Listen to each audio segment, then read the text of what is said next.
Olá pessoal, meu nome é Ivan Zequim, professor Ivan. Nós vamos trabalhar com raciocínio lógico e começando com um tema que aparece nos editais de todos os concursos públicos, tá? De qualquer banca. E esse assunto ele é basicamente trabalhado em cima de um assunto da matemática, como quase todo raciocínio lógico é assim, né? Sobre conjuntos. A expressão que justifica esse assunto nos editais, que aparece nos editais, às vezes de forma mais ampla, às vezes de forma mais curta, para que você reconheça isso no seu edital. Compreensão, comecei a escrever ali, né? Do processo lógico que, a partir de um conjunto de hipóteses, conduz de forma válida a conclusões determinadas. O que significa isso? Significa que, a partir de informações previamente fornecidas, você deve chegar a uma conclusão que seja permitida, que seja correta, baseada nessas informações iniciais, tá? Para esse motivo, para esse assunto, nós temos que relembrar dos tempos que você ia na escolinha, tá? De um assunto chamado conjuntos, porque ele se torna necessário para as explicações, tá? Os conjuntos, conforme você se deve lembrar, é um grupo, a palavra se autodefine, né?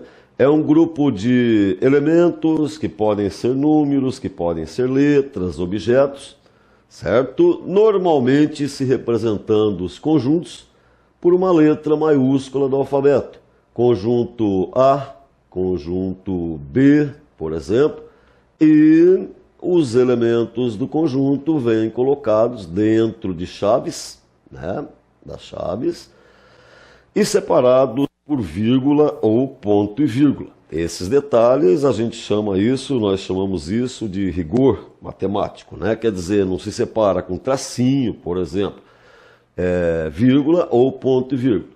Então aqui, por exemplo, está um conjunto formado pelos elementos 2, 3 e 5, que, diga-se de passagem, não custa nada, são os três primeiros números primos, né? Isso falaremos depois também. Ou, por exemplo, o conjunto formado pelas letras A, B, C, vírgula, D. E se eu quiser representar que isso continua, né?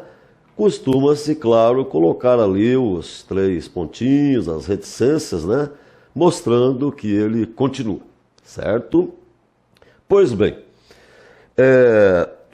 a representação geométrica, quer dizer, através de desenho dos conjuntos, é uma figura fechada, tá certo? Não precisa ser um círculo, não precisa ser nada perfeito, né? Qualquer objeto que seja fechado, desenho fechado, mostrando que existem claramente duas regiões. A região interna, a de dentro, e a região externa.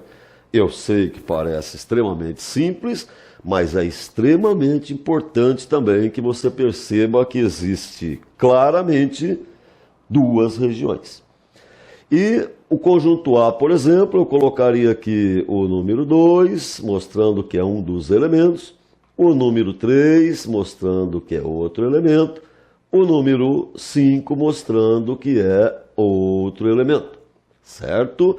Então, esse aqui seria o conjunto A representado graficamente, representado geometricamente, ou de uma forma mais simples, representado com um desenho, certo? Quando um elemento está dentro de um conjunto, por exemplo, 2, o 3 e o 5, nós dizemos que esse elemento pertence ao conjunto, certo? Então, eu diria que o elemento 2 pertence ao conjunto A, o 5 pertence, o 3 pertence. Se um elemento não pertence, por exemplo, o número 6, que estaria aqui fora, por exemplo, né? Aliás, não pertencem ao conjunto A todos os outros infinitos números que existem, pois só esses 3 pertencem, não é? E esse 6, então, eu direi que ele não pertence ao conjunto A. E chamo a atenção porque isso já pode ser uma questão de prova dentro desse título, tá? Porque o título envolve esse assunto. Tá, o título que eu quero dizer é aquele que eu expliquei no começo. Nunca diga nem escreva, não vá cometer esse erro. Por exemplo, o número 5 está contido no conjunto A.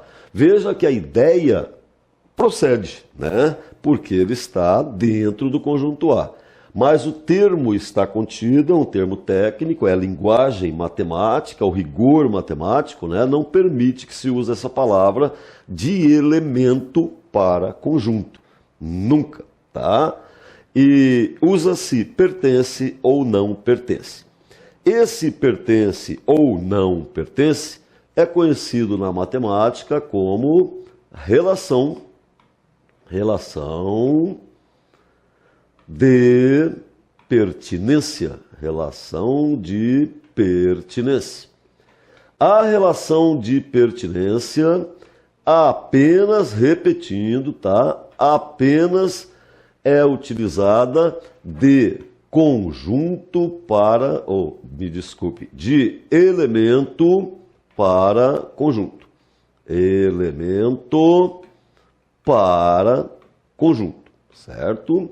Nunca se usa essa expressão pertence ou não pertence para 2 conjuntos, só de elemento para conjunto. Então, de elemento para conjunto, você vai utilizar o pertence se o elemento estiver dentro do conjunto. E a simbologia, você lembra desde que era uma criancinha lá na escolinha rural, né? É aquele E estilizado assim, certo? Tava com saudade dele? Pois é, olha aí, ó. E o não pertence, quando o elemento não está dentro do conjunto, dizemos que ele não pertence ao conjunto. Você deve estar pensando, mas isso é muito simples. Eu também acho. Pois é. E o não pertence, você usa o E estilizado, cortado, como você deve se lembrar. Então, voltando aqui atrás, por exemplo, nós diremos que o elemento número 2 pertence ao conjunto A.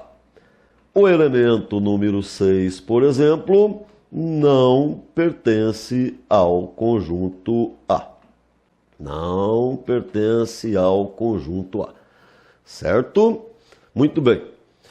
Agora, qual é a relação que isso tudo tem com o que nós lemos no começo, processo lógico, conclusões, etc. e tal? Tudo começa aqui.